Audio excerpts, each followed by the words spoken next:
Hari,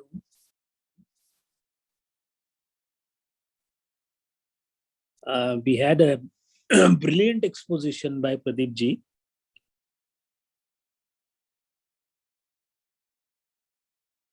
In a very franker sense, the Bhagavad Gita, why it is considered as the ultimate Smriti literature for the entire mankind, is because one shloka also, if contemplated in the manner that is expected, alone can prove to be the harbinger of emancipation.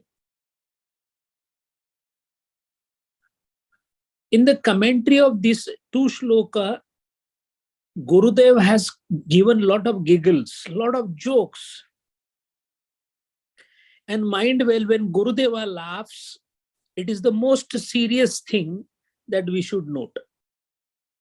His laughter connotes divine seriousness. It's a different matter that we also laugh thinking it as a joke.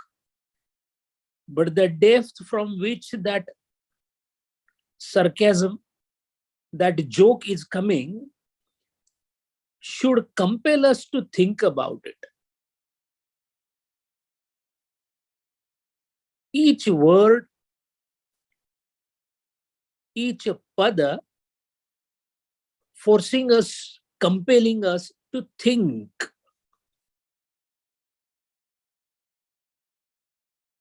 In one sweeping statement, the Lord has given so much of information about the whole universe that we are a part of.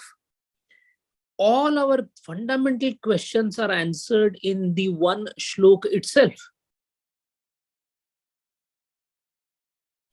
Who am I? Why I am having so much of pain, sorrow in this world? When am I going to be free from all these sorrows that I'm getting or the kicks that I'm getting in this universe? What is truth? Why am I struggling so hard here? Why is it that earning yasha, kirti, satta, sampatti, pratishtha is still not helping me to be happy? What is real happiness? What is satisfaction? Why the hell the world has been made so hellish? Are we condemned to be in the hell forever, or there is some way out of this hell? Is the concept of heaven again a concept only, or it truly exists? Being in heaven and out of this hell is alone the final aim of us, or whether it is not being in hell, not being in heaven is the final aim?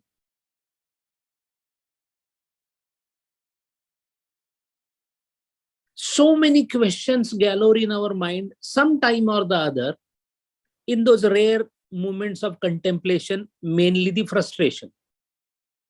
We lose something, we have enormous sorrow, we lose something close to us, somebody's son dies, somebody loses money, and that is a time we immediately remember God, and then we start thinking, why the world has been made so painful?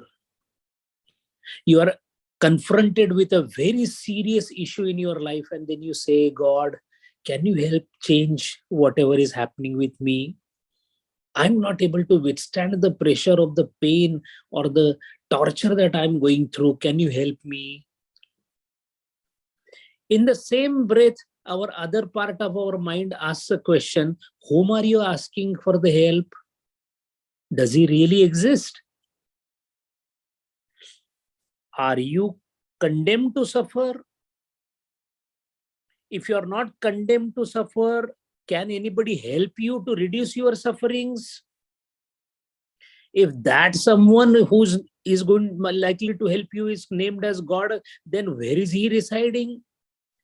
If God is going to help me through my prayers, then why was he sitting so long till the time I got the torture? Why didn't he come in the first place itself?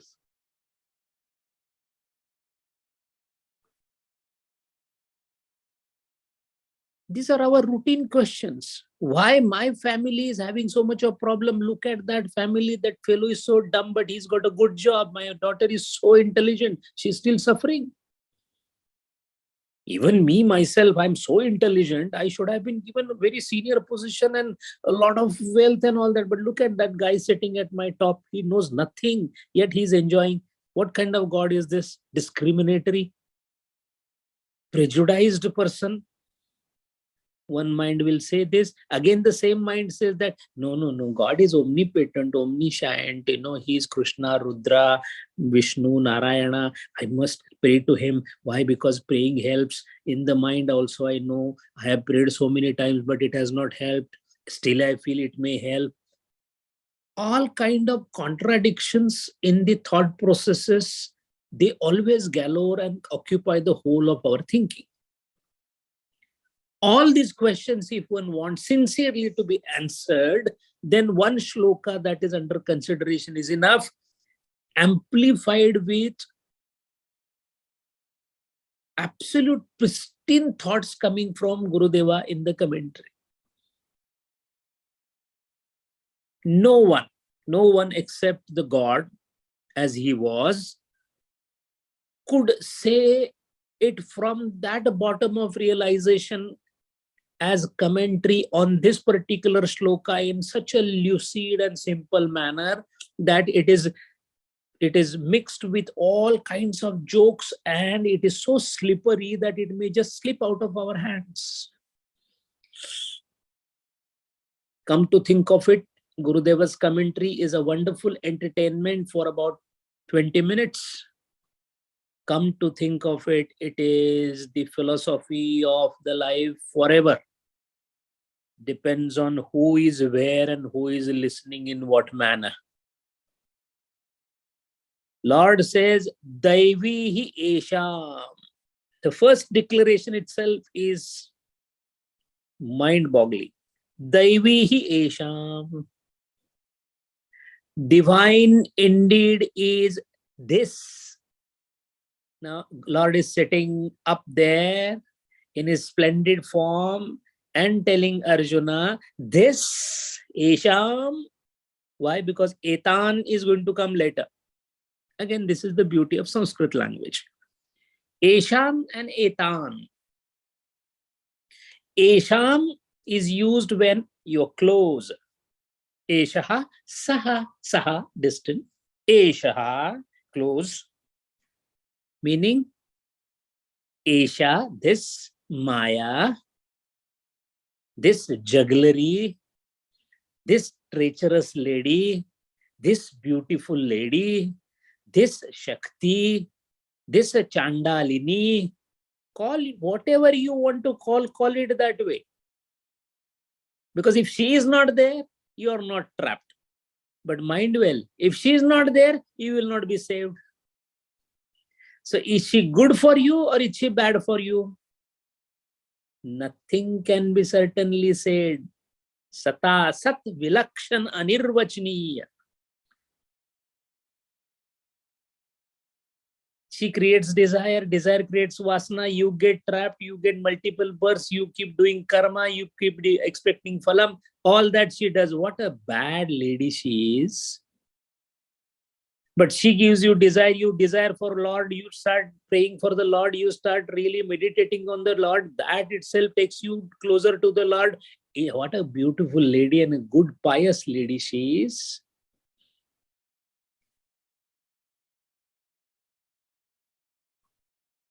Then what is she? What is Maya? Is she a helpful lady or a treacherous lady?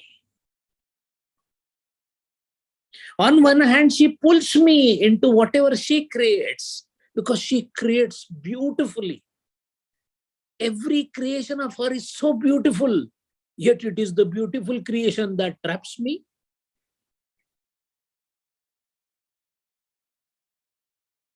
Yet she prompts me to come out of that trapping also. Maya maha thagini hum jani.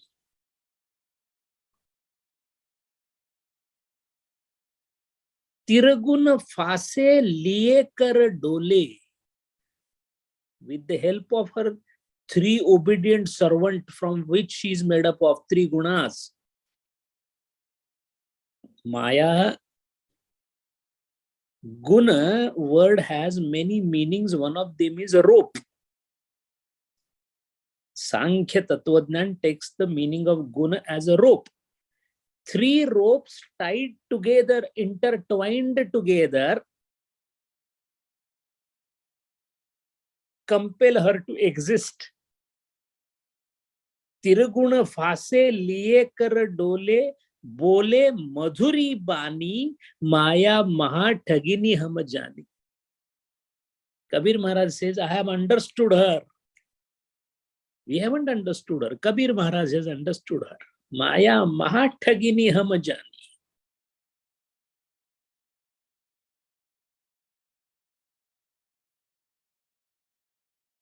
Brahma के संग ब्रह्मानी होय बैठी, शिव के संग Bhavani.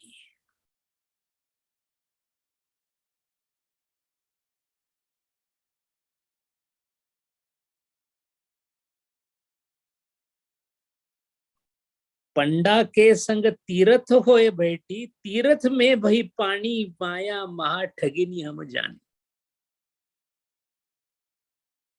Kabir Maharaj in some other place says that she is none else than the wife of Rama. Which Rama?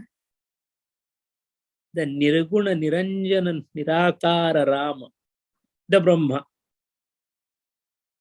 His wife Shakti is this Maya. Ramaya ki dulhana lutal bazar. She's here to loot, to rob you of what? Of your pristine, pure consciousness, as your nature will be robbed by her. If Maya is present, your own nature will never be delivered to you, never be disclosed to you. Ramaya ki dulhan lutal bazar.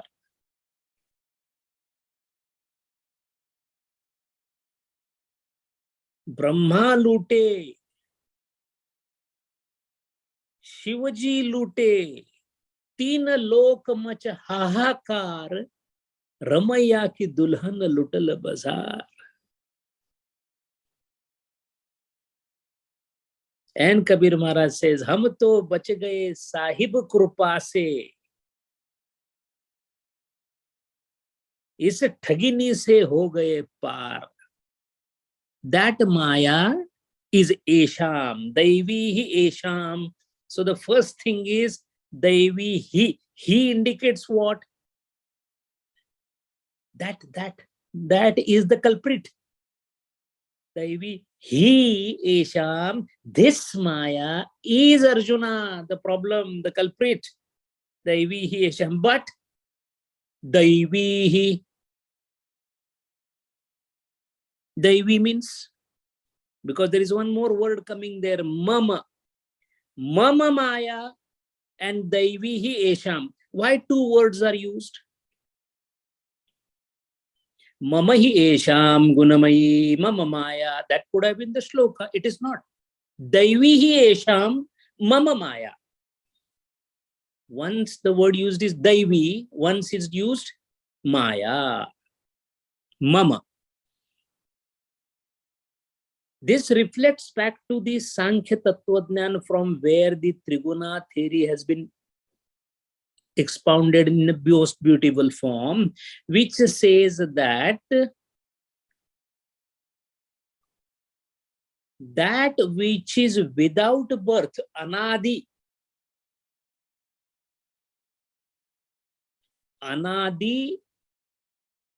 ajnana, which is superimposed on the pure consciousness, this avarana shakti of the ajnana, leading to adhyasa or superimposition. In other words, sun is there. The clouds came on the top of the sun. So what happened? Sun disappeared. Now, when sun disappeared because of the clouds, what is the effect? Darkness prevailed on the earth. Now, darkness has no existence. Is it appearing or not? It is appearing. Is the darkness true or not for the person on the earth? It is true. But moment the clouds are gone, where is the darkness? It's gone. So does that mean that after the clouds were removed, a new sun came and the darkness went away? No, the sun was always existing. It was the clouds were covering it. Similarly, Ajnana is covering the nature of self or the Brahma, because of which it appears that the darkness, it appears that the world is produced.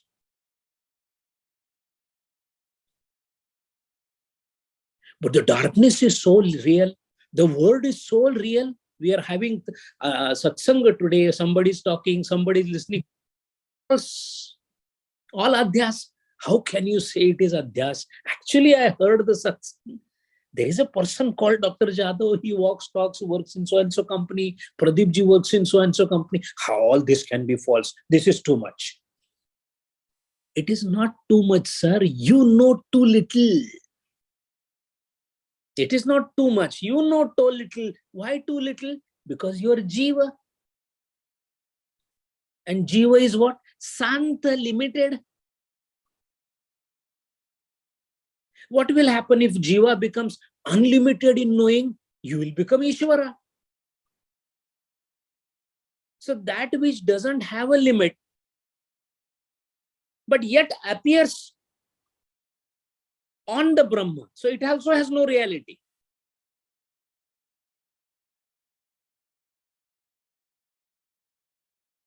That which has covering of Ajnana, but without limitation, is Ishvara. That which has covering of Ajnana with limited adjunct is Jiva. So what is the difference between Jiva and Ishvara? One is having unlimited power because he is not, Ajnana is not able to cover the nature. While in that case, in individual Jiva, it is. So what happens? Limited. We are all limited power Ishwaras. He is unlimited power Jiva. We can say that. Because of our limited power that we have, Sant Upadhi, the ego gets developed in us. Imagine you know the entire creation, entire universe, you control entire universe, you will not have ego. No, why will you have ego? Because there is no other Ishvara. Ishvara cannot compare with another Ishvara. There is one Ishvara. So there is no ego. In Jiva, because of limited capacity, mine is this, that is his, there are so many Jivas, naturally the ego develops. Duality came in. Non-dual, omnipotent Jiva is Ishvara. But both these Jiva and Ishvara are called Bimba Pratibimba. Ishvara is Bimba, Jiva is Pratibimba. But the whole business of this Bimba Pratibimba, from where it came because there is a mirror called Ajnana. When the mirror came, then Bimba and Pratibimba came. No. I am sitting in front of the mirror, so I am the Bimba. My reflection in the mirror is Pratibimba. But this both came in existence because of what? Because of the mirror. If the mirror is not there, there is no Pratibimba, there is no Bimba. So if Ajnana is not there, there is no Ishvara, there is no Jiva.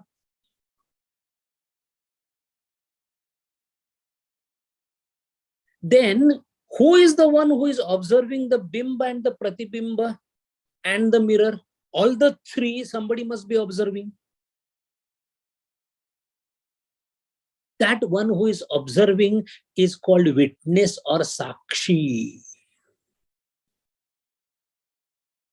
Now, from that Sakshi's witnesses standpoint, because that is where the Achyuta is staying.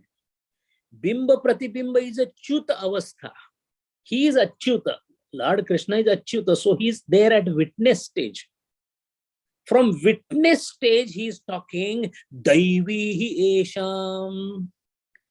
This Bimba that you are talking, and that Pratibimba and that mirror in between, or the Maya and the Jiva and the Ishvara, all these three people who are constantly dancing here, this is what my creation is. This entire thing rolled together is because of me only they are existing. I haven't created them, but their existence cannot be without me.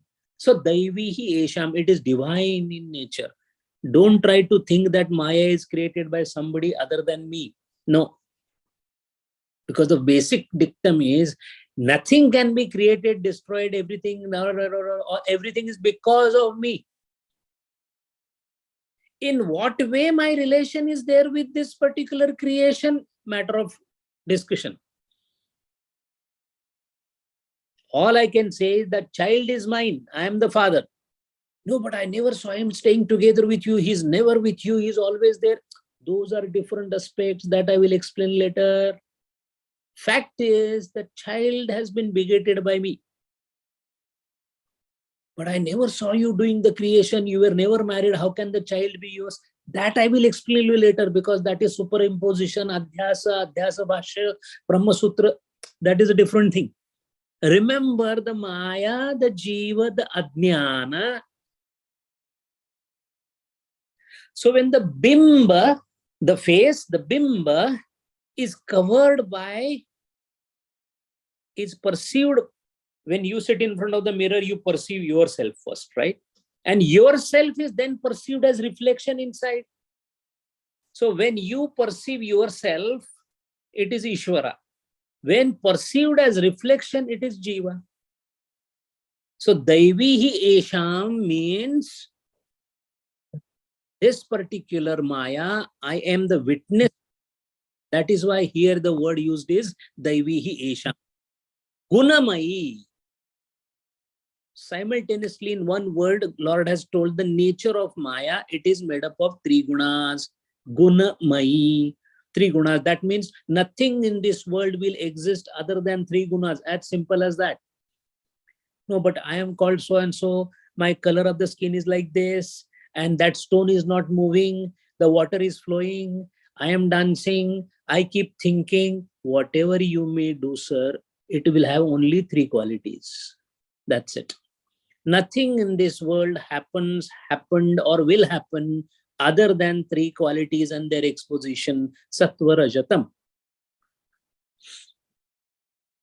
I went, personally, and I took loan and helped that particular person, Oh, sir, what all you did is a Sattva Gunakarya. No, I went and I felt like slapping that man, went and then I went, so I was so angry, you cannot even, no sir, nothing happened. Rajoguna predominated. I just don't feel like reading Bhagavad Gita, going anywhere, just want to relax. And sir, nothing happened, Tamoguna prevailed. Everything can be classified by three gunas because Gunamai is Prakruti or Maya. There is no separate existence. Gunas are not born out of Maya. Gunas are the constituents of the Maya.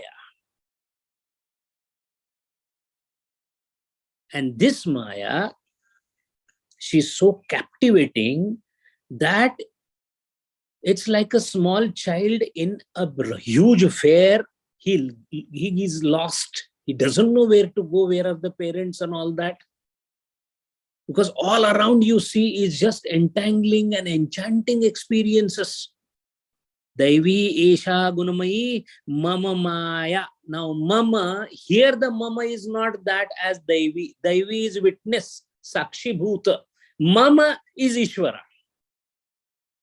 Now the Bimba is speaking. In the second part of the shloka, Bimba is speaking. Who explained all this? Madhusudan Saraswati Maharaj. Common brain cannot understand this. You have to follow saintly people. Personally speaking, Dr. Jadhav is as useless as a dust particle. Why? That brain that you require, that viveka, sattva, guna, bharita, viveka, penetrating power of the intellect can only come to the realized souls like Gurudev, like Madhusudan Saraswati, like Shankaracharya. That is why under their auspices we study it. Madhusudan Maharaj, Saraswati Maharaj explained the difference between Daivi and Mama. Mama here is Ishvara. Mama Maya Duratyaya. Ishvara is saying to the Jiva, this Maya is very difficult to transcend.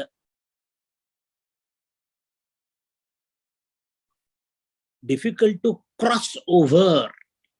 Why difficult to cross over? You identify with it, no? Why did you identify with it? Because I kept on identifying with it. What made you identify with it? Because I kept on desiring to identify with. Why did you desire? Because I kept desiring. So what is this business of desire? Vasana, elaborately explained by Gurudeva.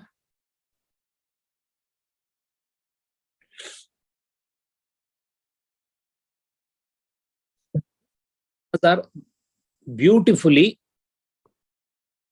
explained by Patanjali Maharaj in Yoga Sutra. Udara, Tanu, Vichinna.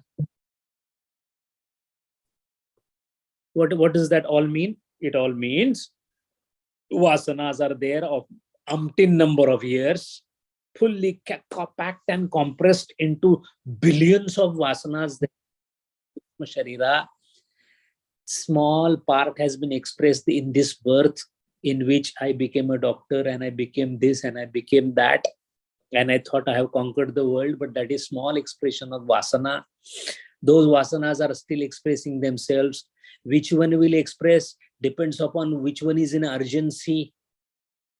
Udara is urgency vasana. Have to express. Udara. Then there is a vichinna also. Vichinna means a person who is busy in eating a delicious food forgets his liking about a girl.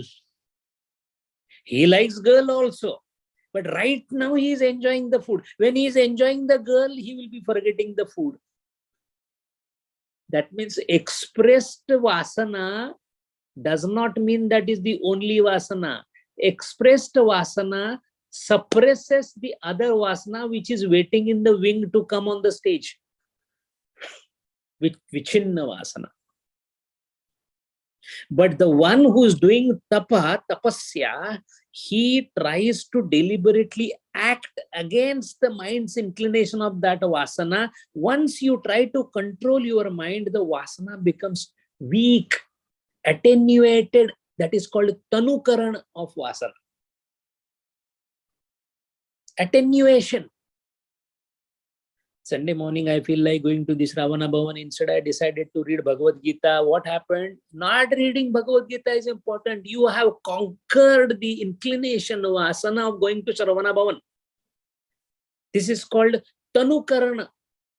So, constant Tanukarana will lead to weakness of vasana. Once the weakness of vasana is done, kleshas are weakened. Kleshas are nothing else but the first klesha itself is avidya or ajnana or maya. Conquering maya is conquering vasana. Gurudev said sum total of all vasanas is maya. When you start conquering maya means what you will do? Weakening vasana means what you will do? Discipline and determination. Nishchaya. Nishchaya che bala tukamane hechi phala. Anything that you get out of this world is nishchaya. And nishchaya means I shall know, I will know, I ought to do it. Bhagavad Gita is not for the sake of anyone else or Gurudev or this or that. No, it's me, my need, I shall know, I ought to do it. Drudha nishchaya.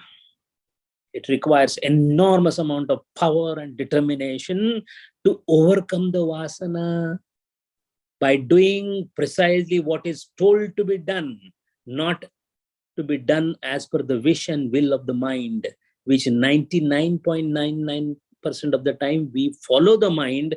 The mind is expected to follow us because mind is my slave, not my master. And that is why a constant remembrance of Maya being not my nature, but my nature being other than Maya. The one who you want to conquer, at least you should have a feeling that he is a different person. If you say my wife, my child, my everything is mine, mine, mine, how will you conquer it? To conquer, you have to separate them from yours. Vairagyam. And how do you separate? You can separate from something if you go to your original thing. And the original thing, Arjuna, is me, the Sakshi. So if you come and cling to me, clinging meaning jettison, kick off all the attachments, all the identifications with this Maya. To get out of Maya is to get out of Maya's effects. What are Maya's effects? This is good, this is bad, this is good, this is bad, this food is nice, that food is not nice, that cloth is nice, that all Maya. So you get out of it. Food, Prabhu Ichcha, whatever comes to your way. Not good, not bad. There is hunger, there is some food, I ate that. Khalas, Maya is restricted only to negligible level. Sleep, I require couple of hours of sleep. Khalas, Maya is over. That should not be. No, I feel like lying down today. This is such a beautiful. So you must watch this serial on the TV. It's such a beautiful documentary and all that. Maya is again calling. No. Then tell the mind, no Netflix, no serial. What I will do? Let me sit once more to see whether I can understand Patanjali Mahabhashya. No, but the mind doesn't like, it's such a complicated Sanskrit and all. Who is going to study? Push yourself. Push is determination, discriminative faculty, nishchaya, buddhi, discipline. Are we under the impression that Gurudev enjoyed the first week the baths at 3:30 in the morning in winter in Ganga? Was it enjoyable experience? We are in fool's paradise if we think so. I'm sure he must have also felt, wow, how cold the water is, but he braved it. That's called braved it. 1 degree drop and we need 2 blankets.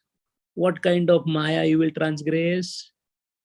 Tapa, austerity is Sharira klesha to the extent you want to defy.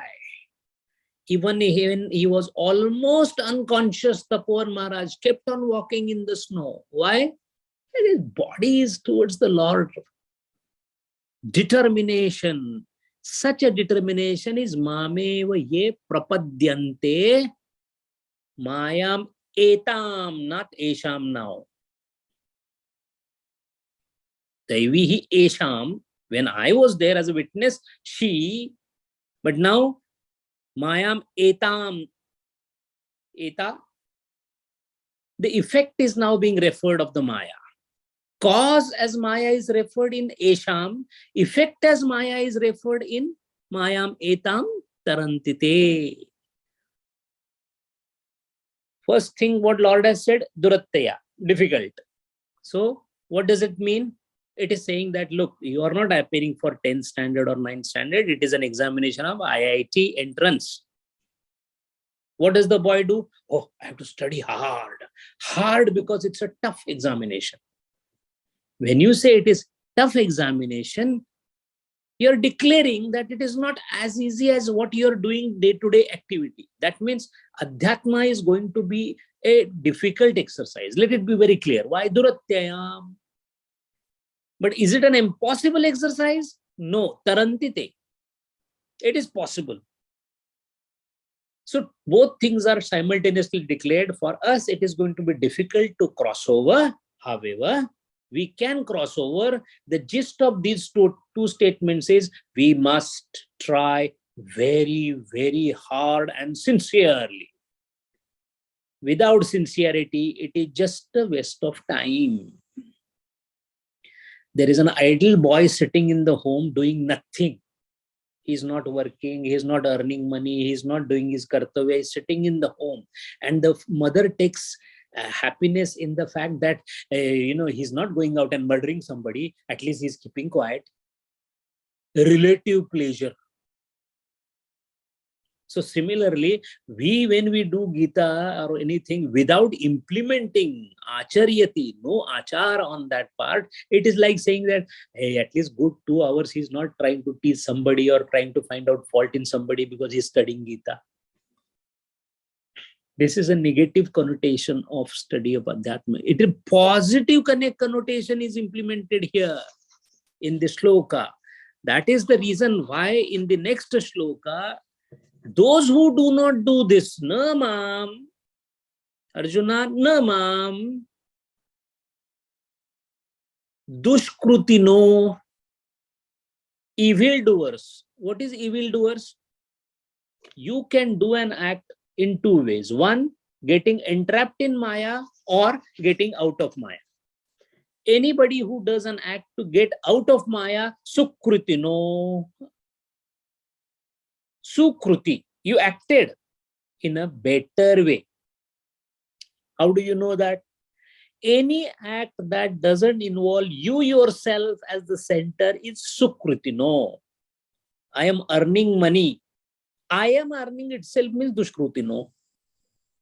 How earning money can be dushkrutino? I am earning money for the sake of others, sukrutino. I am earning the money for myself, dushkrutino. Why? How much do you need? You need food because you have to remain alive. You need clothes because society expects you to, unless you are a sannyasi. And you need a shelter because you should not fall sick and others. So basic one, it is covered. Then additional 2 apartments and 1 bungalow and a plot of land. What is this? Dushkrutino. But for the sake of future and posterity, it's required. Ultimately, I have to do something for my child. If you do something for your child, then Lord has no business. Lord is out of the world. Because there is a new Lord coming to keep taking care of their children. Dushkrutino, Muda. Somebody coming and telling me that, what Dr. Sahab, you go into this Gita Yajna is all. Let me tell you my philosophy. World is meant for hard work, make money. And what is wrong in making money? Make money and enjoy the life. Mudha. Mahamaya has completely deluded them. Mudha means delusion. Delusion means the one who keeps enjoying that thing which is not existing. One who is enjoying the thing existing, illusion. One who is enjoying that which is not existing, delusion, mood.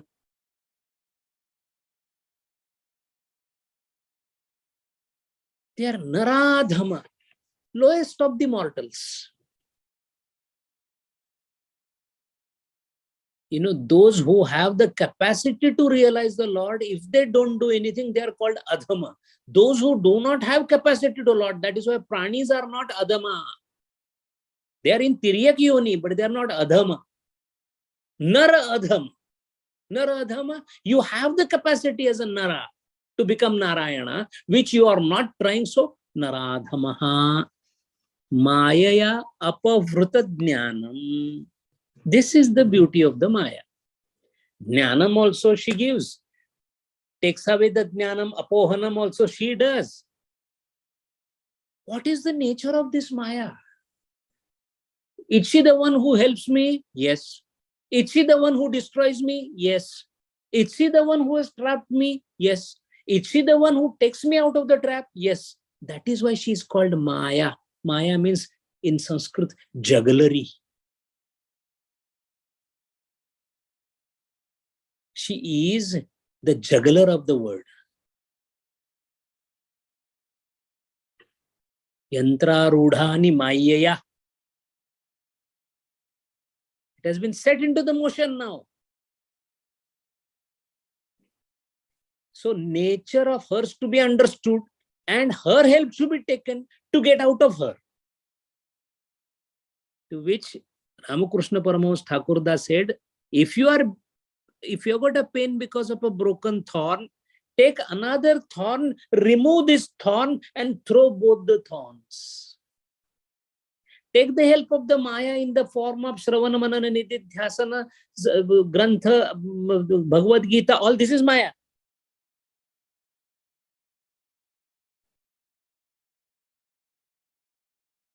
This is all Anjana.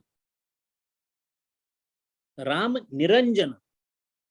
Anjana Sakala Pasarare. Anjana Brahma, Anjana Shankar, Anjana Gopi Sangu, Govindure. Ram Niranjana Nyarare.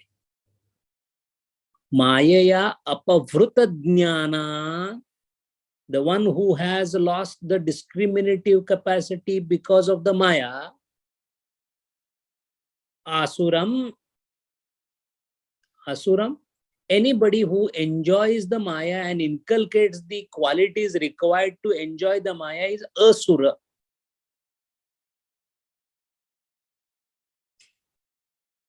The evildoers, the deluded, the lowest of the man do not seek me. In other words, those who do not seek me are Duskrutino and Mudha and Naradama. And do not seek me means not 1 hour or 10 minutes every day, because they feel that they are seeking me, but Arjuna, actually they are not. They are just standing in front of my temple.